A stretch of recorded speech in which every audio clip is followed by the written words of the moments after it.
What's up guys, my name is Ace, and today we're taking a little bit of a break away from the deep breakdown videos that I've been doing. Need to catch my breath here a little bit, since those videos do take a lot to get together, and I'm burning out a little bit here, so I need to just chill for a day. So instead, we're going to be talking about a particular topic, and this has to do with the class balance in Battlefield 6.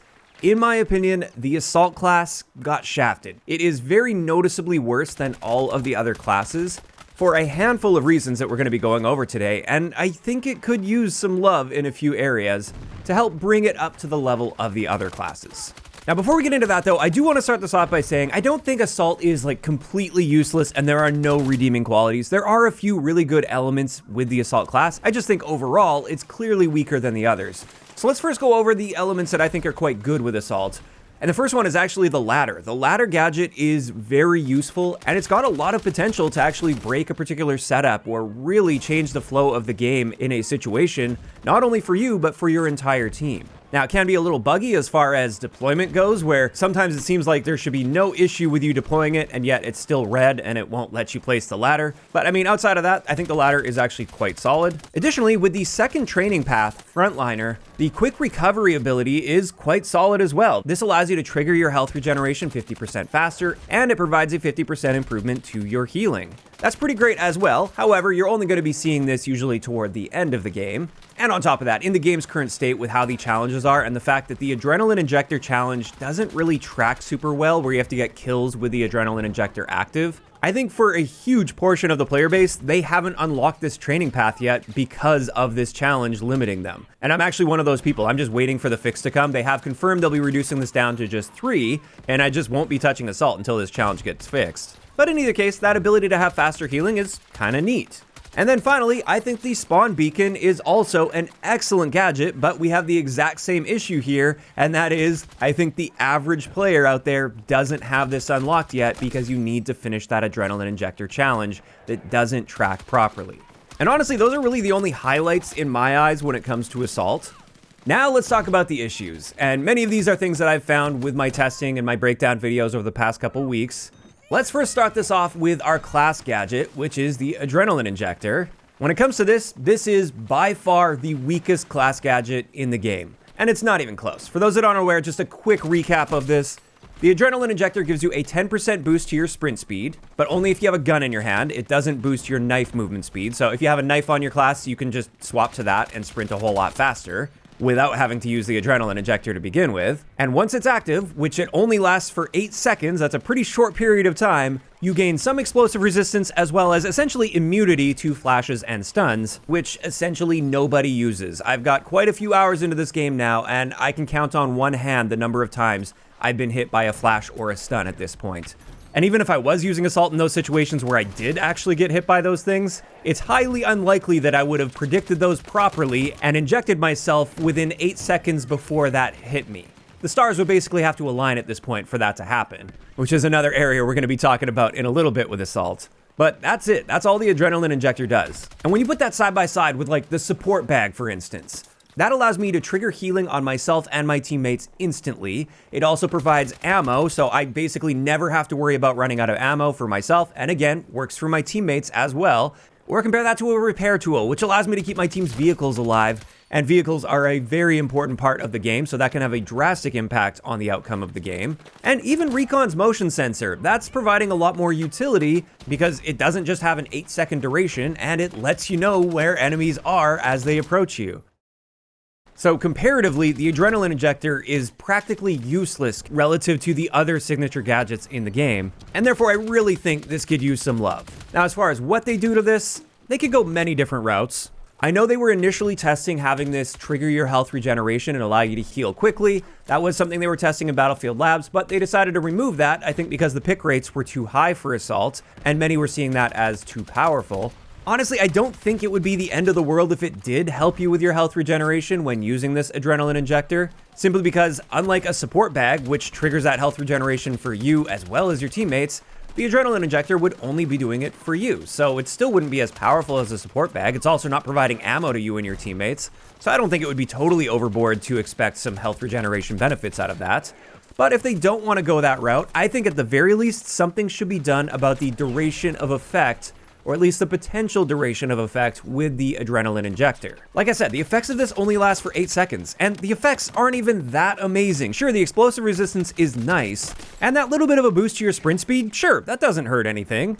But it's not like this is making you a super soldier or anything, it's just giving you some nice little buffs. So I think it would be very reasonable to extend the duration of this and or allow you to reset the timer on that for every kill you get while it's active. So if they were to just bump that up to a 10-second duration, and also anytime you get a kill while it's active, it resets that 10-second timer, I don't think that would be overpowered, especially when you think about how powerful the other signature gadgets are on the other classes. I think that would be perfectly reasonable.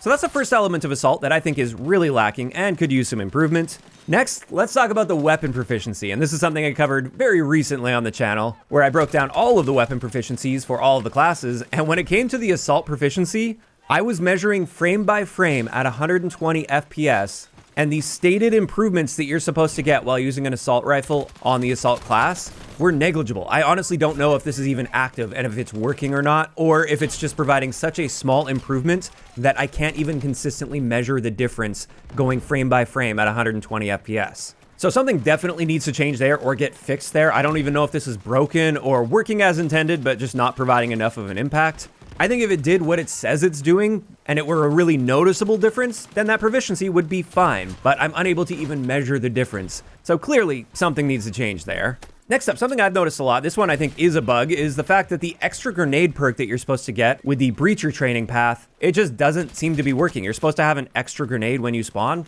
That's not happening, at least in my experience. Then another one of the upsides of the Assault class is the ability to use another primary weapon as your secondary weapon. And on the surface, that sounds great. However, what a lot of people don't know is when you do this, it severely limits the amount of ammo that you spawn with, and therefore if you aren't coordinating with a support player in order to continue replenishing your ammo, you're going to be running out of ammo constantly, and in my experience, this tends to hurt me far more than it ever helps me. And something like this really shouldn't feel like a downside, it should actually feel like an upside, and I'm just rarely seeing the upsides of that, so it shouldn't be hurting your ammo count nearly as much as it does. And then finally, the last thing I wanted to point out here is the throwables are pretty lackluster when it comes to Assault. At least the unique ones. I mean, the frag grenade is great, but that's available on all of the classes. I'm talking about the flashes and stuns. Like I said earlier, I can count on one hand the number of times I've been hit by one of these. And taking that even further, I think I can only remember one situation where I ever actually got killed as a result of a flash or a stun. Every other time I got hit by one, I was able to recover just fine and I didn't die as a result of it. So when it comes to these, perhaps we're just not seeing them used much because people aren't using Assault very much, or it might just be that they are too weak in their current state. I personally wouldn't be opposed to a bit of an improvement, especially to the flash grenades. I just feel like that flash effect doesn't last nearly long enough for you to take advantage of that properly after hitting somebody with a flashbang.